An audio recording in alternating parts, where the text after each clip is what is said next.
My name is Andrew Montgomery, and I'm 67 years old. For nearly half a century, I've lived in an old Art Deco apartment in the heart of Manhattan's Upper East Side. The building dates back to the 1920s, with thick walls, wooden windows painted white but now fading, and high ceilings adorned with ornate crown molding. The floors are original hardwood oak that release a subtle scent when the rain falls.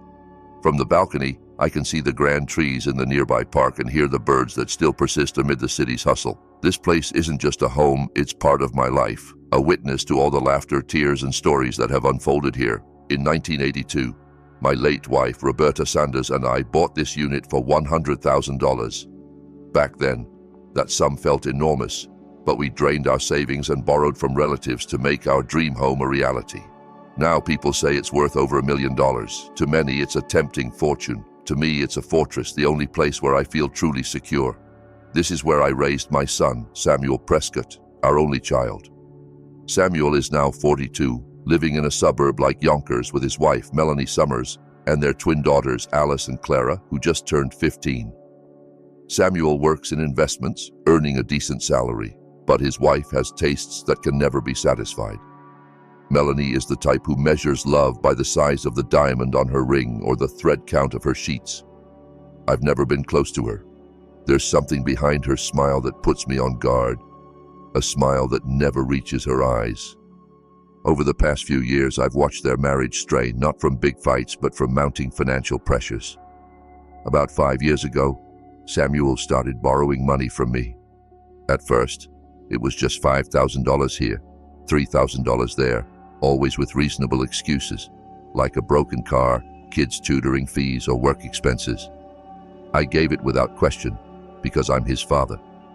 That's the weakness of a parent, always yielding for your child. But habits like that become addictions. The loans grew larger and more frequent. Last year alone, I handed over nearly $400,000.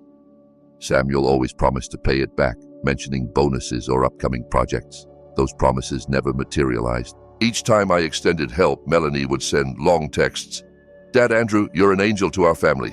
We're so lucky to have you." Over time, those sweet words felt like rote pleasantries, like thanking a bank teller after a withdrawal. I began to feel less like a father and more like an ATM with a heartbeat. The apartment became a sensitive topic at family dinners. Samuel would casually remark, "Dad, this place is huge for just you.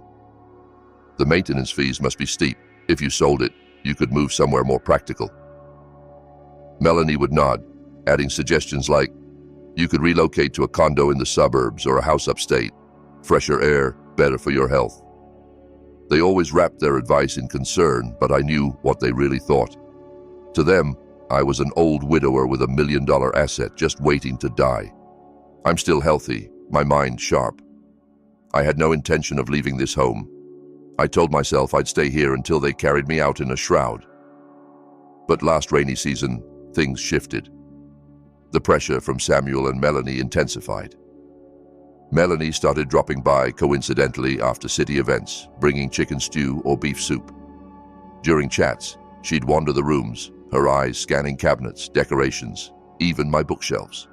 Occasionally, she'd comment on my father's heirloom dresser or the porcelain dinnerware from my grandfather. "Dad, it's a shame if these just gather dust in storage," she'd say, as if discussing my future without me in it. Samuel grew worried about my safety, claiming I was too old to live alone.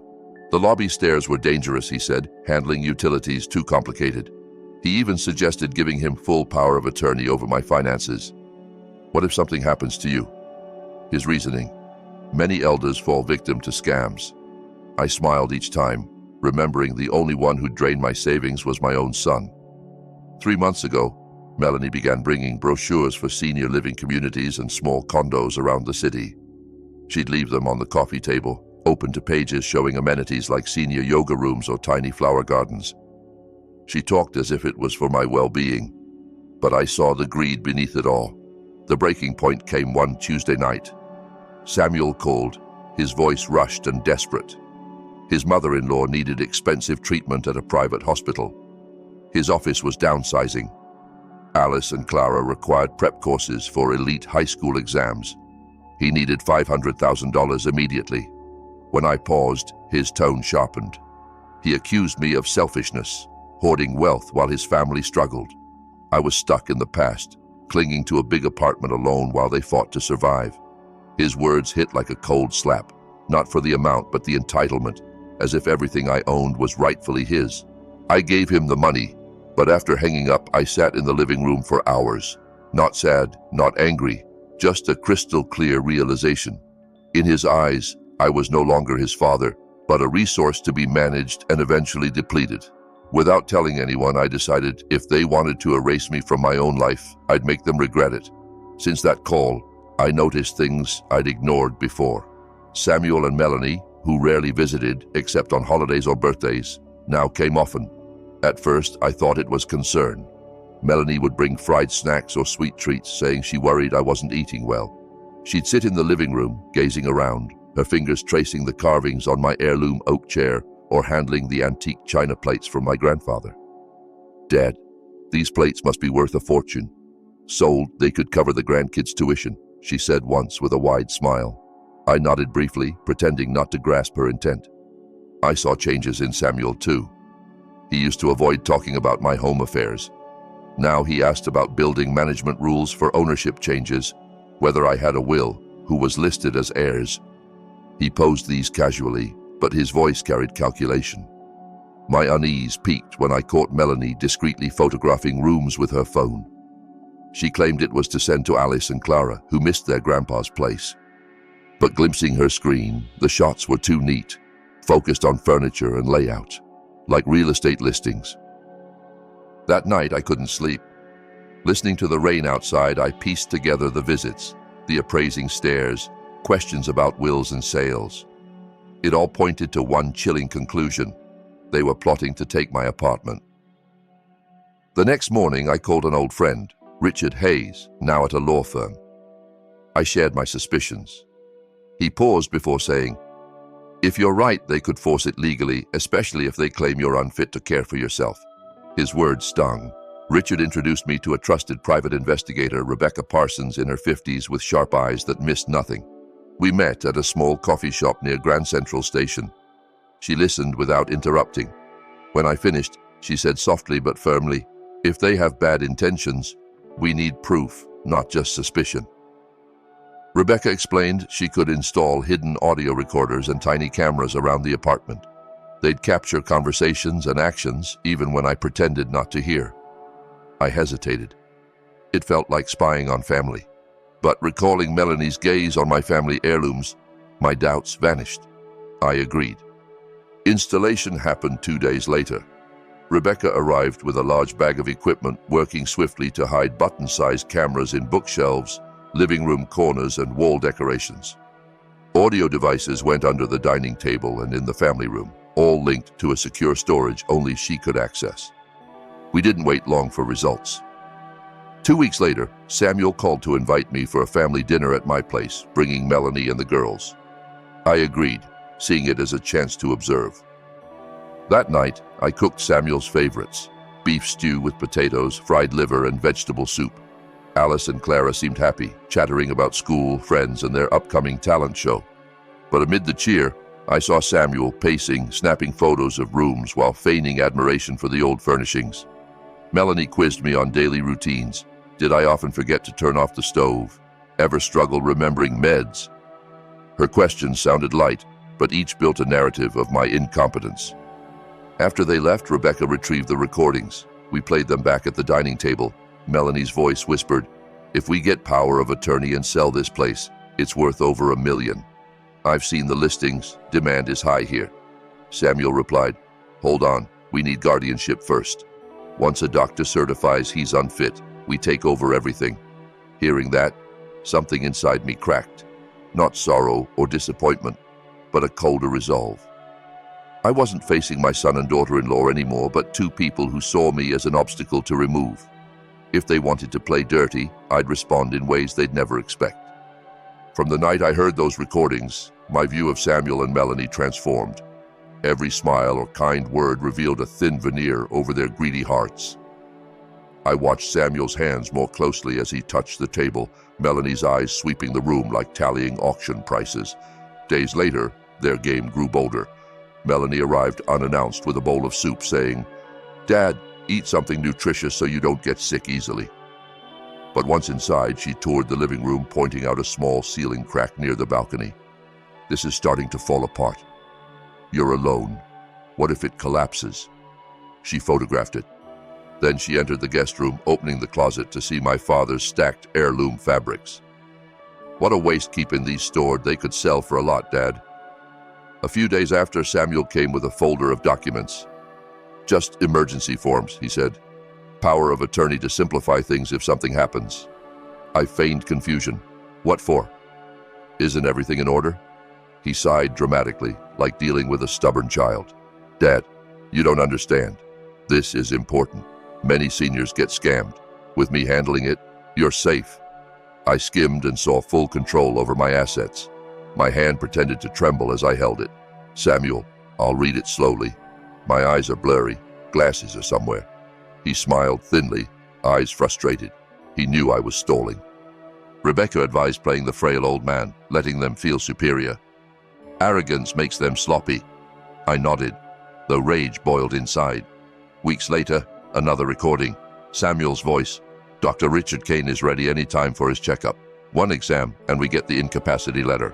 He owes me from the golf club." Melanie added, "Once we have that, file for guardianship in court. Then sell the apartment. I've eyed a house in the suburbs. Big yard, perfect for us."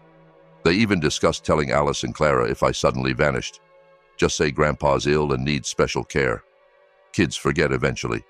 Hearing my granddaughters dismissed like that hardened my heart. Days after, their plan advanced. Dr. Kane called about a senior health program in the neighborhood, urging an appointment. I politely declined. He called again, more insistent. Refusing exams can indicate decision-making decline. I thanked him and hung up. Melanie visited more, noting a dripping guest bathroom faucet. "If small things like this go unfixed, it shows you're struggling with the house." She pointed to a pot I'd left on the stove during a call. "Imagine if the flame was high. Could start a fire." Her concern felt nauseating, aimed at portraying me as incapable. Samuel brought more papers, spreading them like a teacher with a lazy student. Emergency contacts, health proxies, financial transfers. "Sign, Dad. It's for your good." I shook my head slowly. "Let me think." His eyes flashed anger, fist clenching. "Dad, don't make this hard. We're helping, not harming." I smiled faintly, hiding my satisfaction. Each pressure added rope to their noose. Rebecca's recordings painted a full picture. Their plan, steps, even dates for moving me to a senior home on the outskirts, far from friends. "So no, one please," Melanie said in one tape. That night, after reviewing all evidence, I sat silently. No tears, no pity, just a firm decision. They wanted to steal my life. I'd ensure they paid dearly, very dearly. To face Samuel and Melanie, I couldn't act on emotion. I had to play their game, covert, calculated, exploiting their greed, their biggest weakness. Rebecca had a plan. The evidence was enough to corner them, but she suggested not striking yet. "Let them think they're winning," she said. "Draw them deeper, so when the time comes they're trapped with no escape." I adopted a new role, the weary old man yielding to pressure.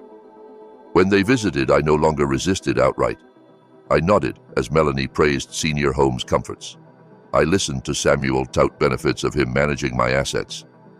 Sometimes I'd pretend to forget recent talks, asking repeats. It convinced them I was weakening. One afternoon, I invited them for dinner. I set the table neatly, serving Samuel's favorite chicken curry and spicy salsa he'd loved as a kid. Melanie arrived smiling, complimenting the aromas. Alice and Clara joined, and for a moment, it felt like a normal family. But I knew. Samuel snapped more room photos. Melanie cornered me in the kitchen about moving. "Dad, we found an interested buyer. Above market value. Enough for you to live comfortably forever." I nodded slowly, feigning emotion. "If it's best." Her face lit up. Days later, Samuel brought a man named Frank Wilson, a real estate agent specializing in inherited properties. Frank was neatly dressed, polite, but his eyes calculated. I sat quietly as Samuel explained I was ready to move. His condition's declining. We want this quick, before he changes his mind. Frank nodded, praising the prime location. He mentioned an eager buyer, National Property Investments, willing to pay cash fast, over $1 million. Samuel and Melanie didn't question the premium price. They just exchanged smiles, ones that pierced my heart like rusty nails. I knew the buyer's true backing. Rebecca arranged it with ex-investigator Luke Hartman, who set up a fake company with a rented office, legit papers, and temp staff briefed on the investigation. The buyer role went to actor Rudy Reynolds, skilled at portraying a successful businessman. As days passed, Samuel and Melanie grew excited, discussing a big suburban house, new car, even a long vacation once my affairs wrapped. Unaware, every word was recorded. One afternoon, Samuel arrived rushed with more documents. "Dad, sign this power of attorney now. Buyer's ready, but they want me representing for speed." I feigned confusion. "Which one? Didn't we do this?" he snapped, frustrated. Melanie soothed. "Dad forgets sometimes. Let Samuel handle. You'll get overwhelmed." I let them pressure me over an hour, then pretended to cave, signing before them. What they didn't know, a week earlier, I'd transferred the apartment into an irrevocable trust with my longtime lawyer, Julian Sinclair, as trustee. Their prized power of attorney was worthless, but my signature, amid recorded coercion on someone they deemed unfit, was grave misconduct. As they left that night, I sat in the dark living room. Night breeze flowed through the window, carrying street sounds below. I closed my eyes, replaying Rebecca's and my plan. They thought they'd won. Really, they'd just tightened their own noose. The days after I signed that power of attorney were the most amusing for me. I watched Samuel and Melanie sink into visions of luxury, standing on the edge of a pit they'd dug themselves. Samuel quit his job, claiming he'd focus on caring for his aging father. I knew it was cover for his real intent. He believed the sale proceeds would let him retire comfortably. Melanie toured homes in upscale suburbs like Scarsdale and White Plains, putting down deposits on a sprawling property. She even ordered imported leather sofas, crystal chandeliers, and marble kitchen cabinets, all on credit, certain the apartment money was imminent. Not only that, they enrolled Alice and Clara in a prestigious private school in the southern part of the city, with entry fees rivaling a car's price. Alice told me excitedly, thinking it was her parents' hard work paying off. I smiled thinly, a strange ache in my chest, not pity for Samuel or Melanie, but knowing my innocent granddaughters would one day learn the painful truth. At home, Melanie listed apartment items she'd take: the Persian rug in the living room, the glass front cabinet in the dining area. Samuel agreed, discussing what to sell or discard right in front of me, as if I were already gone, just a name on a deed to be crossed out. One day, Rebecca informed me they'd hired movers, scheduled a week after closing. She contacted the company as my attorney, warning that unauthorized removal was theft. They agreed to cooperate, recording if Samuel forced it. Meanwhile, Rudy as buyer visited twice more, praising the layout, inquiring about building rules, bringing his lawyer for authenticity. Frank grew enthusiastic, chatting with Samuel about his commission-fueled car purchase. In a recording, Samuel laughed with Frank and Melanie about handling senile elders. "With power of attorney, it's all set. He won't realize what's happening." Melanie added, "Just move him to the home quick. No meddlers there." Those words made my blood rush, but strengthened my resolve. Rebecca advised letting their plan reach the final stage for ironclad legal traps. The more steps they take, the harder to deny. I continued playing the compliant elder. Melanie toured senior homes in outlying areas, showing small gardens and reading rooms. I nodded, occasionally complaining about managing a big place alone. I even gazed at facilities as if considering, while inwardly counting down to their masks falling. Samuel grew bolder, telling Alice and Clara Grandpa would move to a safer, cozier spot. He grinned. "Once Grandpa's apartment sells, we can vacation in Hawaii or abroad." The girls cheered, unaware their joy built on betrayal of kin. I slept soundly each night, not from security, but knowing every move was documented, every word evidence, every plan drawing them nearer to ruin. And from behind my fragile facade, I'd witness and orchestrate their downfall. That day, New York's air was hot and sticky, even with the AC on since morning. I sat in my rattan chair by the window, watching the crowded streets. When Samuel arrived briskly, his face eager, holding a thick brown folder, Melanie followed with her oversized bag of papers. "Dad," he said without preamble, sitting on the guest chair. "It's all set. Buyer's waiting for signatures at the notary.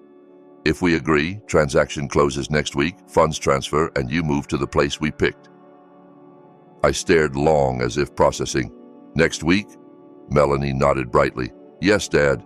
We've arranged everything. Even the senior home in the suburbs is ready. A corner room with a big window, trees outside. You'll love it." I pretended to smile, though inwardly picturing their faces when realizing it was a trap. If that's how it is, fine. They discussed details. Moving schedules, transport to the home, even post-sale management. I sat quietly, nodding or sighing, convincing them I'd accepted my fate beyond their knowledge. Every meeting was recorded. Rebecca had slipped a device into the bookshelf corner. Today's talk about relocating me, selling my things, handling proceeds, added to the irrefutable evidence. Days later, Samuel invited me to Frank's office to review sale papers. The office was in a 3-story strip mall in a midtown area with fading cream paint. Inside, Frank greeted with a fake warm smile. "Mr. Montgomery, great to see you. All ready? Just sign here." He pointed to stacks on the desk. I sat slowly, flipping pages. Of course, Rebecca had rigged them, official-looking but laced with clauses boomeranging on them. They didn't realize these were powerless copies, yet enough to prove coercion in transferring my rights. In the room, Rudy sat neatly as buyer, in a crisp shirt, briefcase in hand. He spoke politely, praising the apartment. "We want to move in soon. Prime location for my family." Samuel fidgeted impatiently, tapping a side table. After reading, I looked at him. "If this is best for everyone." Melanie slid the pen. My hand trembled slightly, not nerves, but suppressed laughter. I signed where indicated. Samuel exhaled in relief. Melanie beamed. Frank clapped lightly. They drove me home. En route, Samuel talked new cars. Melanie planned a small celebration for new beginnings. I stared out, watching the bustling city, imagining the nearing moment their plans shattered. That night, Rebecca visited with original secured files from before the meeting. "They're at the endgame," she smiled. "When funds fail to arrive and we submit evidence, doors close on them forever." I nodded, feeling true calm for the first time. The next step would end this betrayal. That morning, the sun was high when I woke. Air felt heavy, like a portent. From behind curtains, streets buzzed. I sat with warm tea, calming my heart despite its thump. Today was their anticipated day, and the one sealing their steps. Around 9, they arrived. Samuel in neat clothes, hair slicked, face confident. Melanie in a deep red dress, clutching her phone. "Dad, ready?" she asked sweetly. I nodded slowly. They took me to Frank's rented notary in a downtown office building. From outside it looked legit, gold nameplate, welcoming receptionist. I walked slowly, like a tired elder, while Rebecca and Luke observed from afar, posing as other clients. In the meeting room, Rudy greeted politely. "Good morning, Mr. Montgomery." Frank stood by, showing documents. Samuel guided me to a chair. Melanie sat beside, watching closely. "Dad, just formalities. All arranged," Samuel said, pointing to the last page. I pretended to read, nodding, then eyed Rudy. "If this is right, let's proceed." The pen was handed. I signed sheet by sheet they believed would change their lives. Samuel grinned wide. Melanie squeezed my hand in mock thanks. Frank said, "Funds transfer to your account within 3 business days max." Samuel patted the table. "We're set." Melanie glowed like a kid awaiting a gift. We left near noon.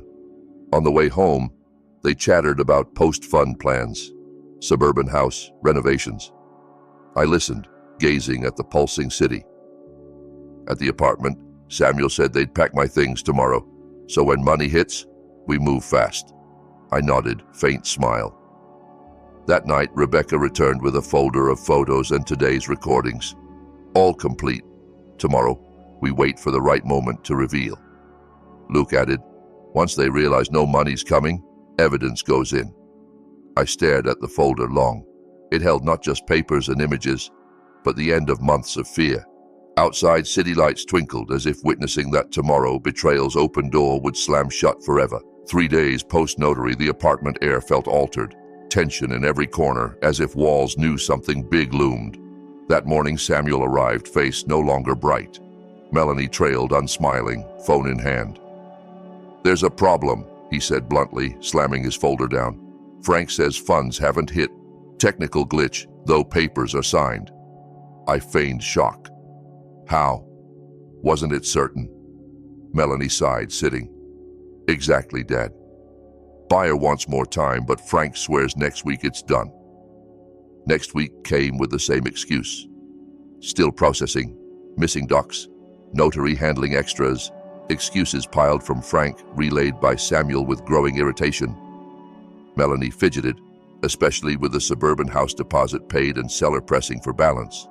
Meanwhile, I lived normally. Morning tea, balcony plants, occasional TV news. But nightly, Rebecca updated, "They're turning suspicious." Samuel pressured Frank. Melanie questioned Rudy's seriousness. I smiled hearing it, all per plan.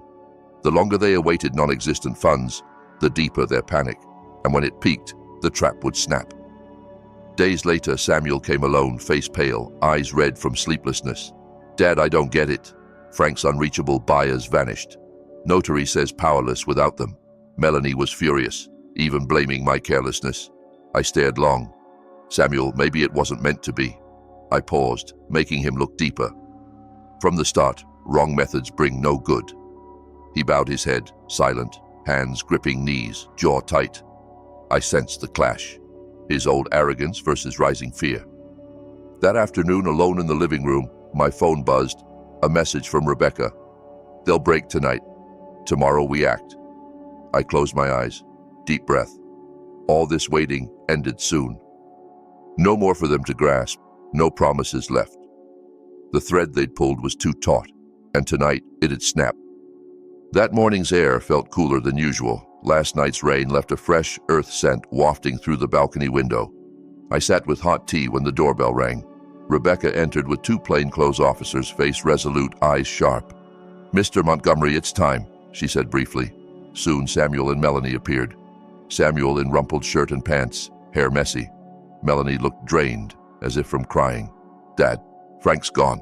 Phone dead, office empty," Samuel half shouted. I didn't respond. Rebecca stepped forward. "Sorry, Mr. Prescott.